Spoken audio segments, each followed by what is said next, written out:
Assalamualaikum warahmatullahi wabarakatuh.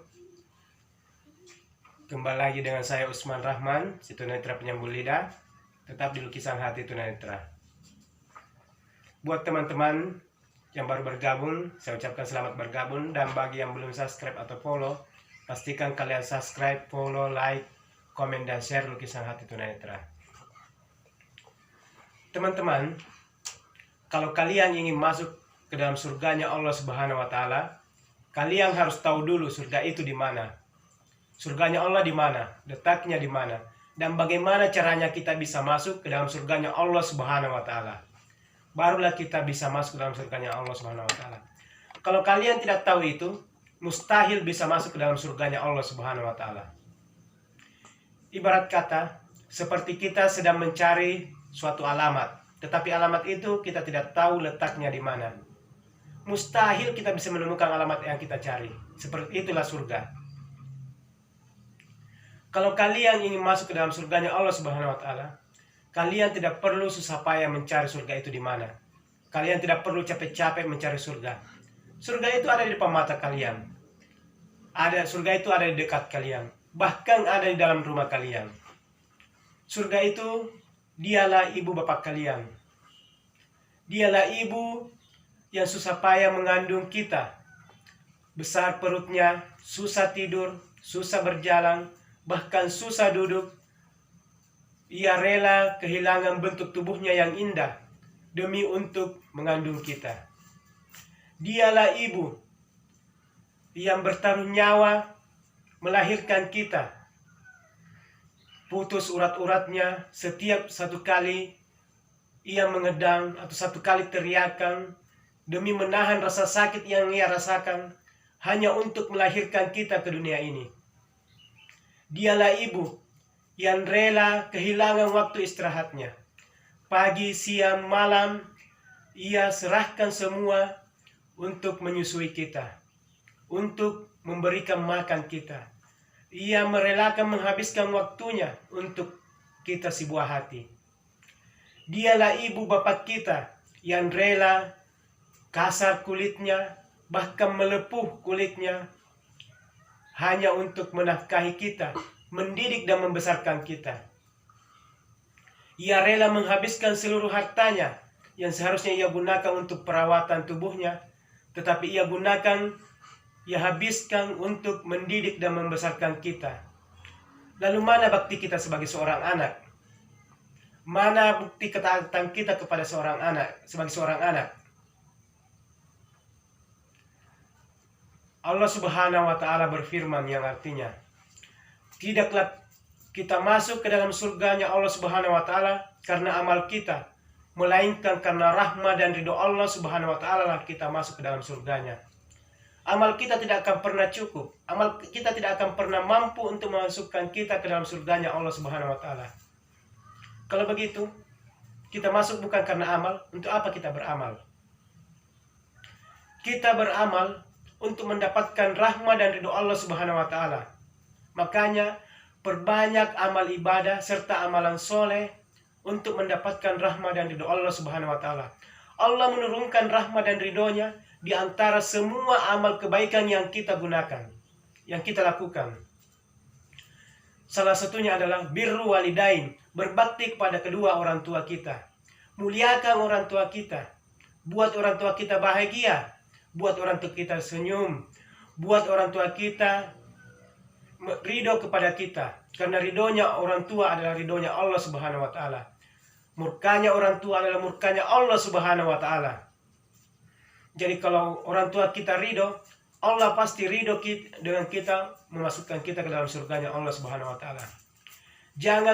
Jangan kalian wahai para suami, bagi yang sudah berkeluarga, lebih mengutamakan istri kalian daripada orang tua kalian.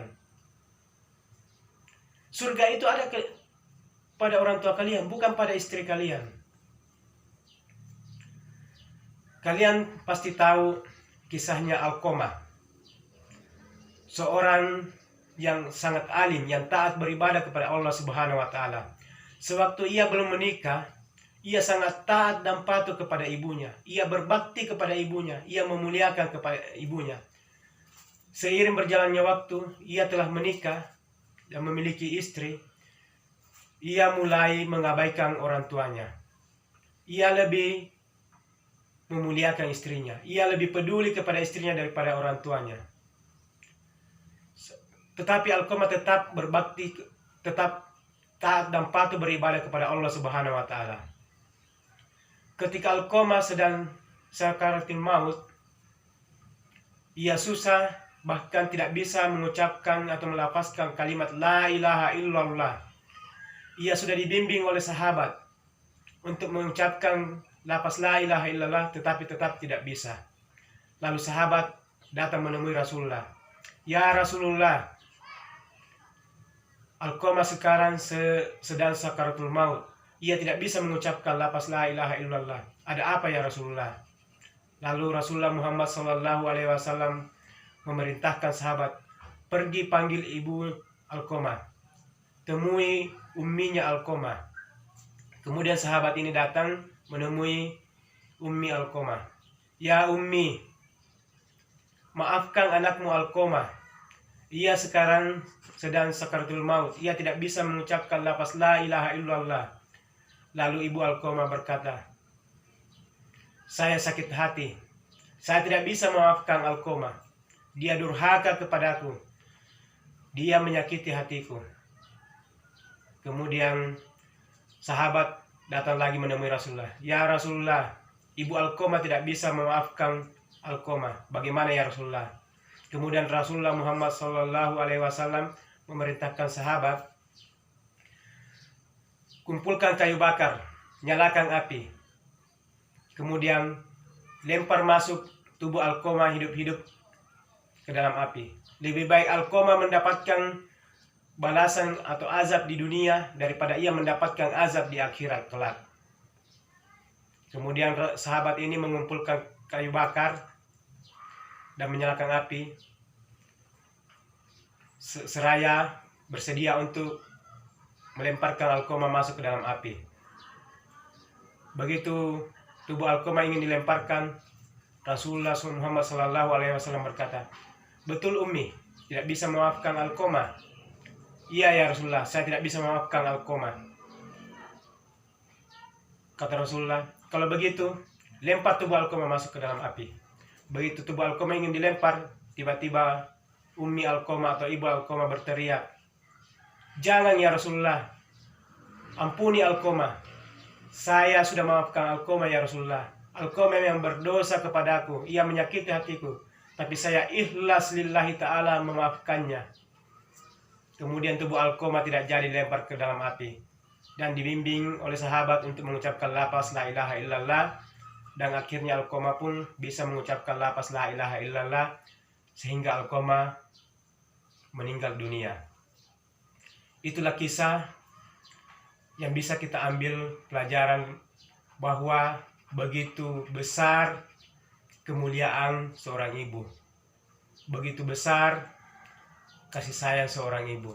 Jadi kita sebagai seorang anak sudah sepantasnya atau sudah sepatutnya atau sudah sewajibnya lah kita berbakti dan taat kepada ibu kita, memuliakan ibu kita, mengutamakan ibu kita, membahagiakan ibu kita, bahkan membuat tersenyum ibu kita. Kita mengharapkan ridho dari ibu kita untuk masuk ke dalam surganya Allah Subhanahu wa taala. Saya Usman Rahman, si tunanetra penyambung lidah. Sampai jumpa lagi di lukisan hati tunanetra selanjutnya. Assalamualaikum warahmatullahi wabarakatuh.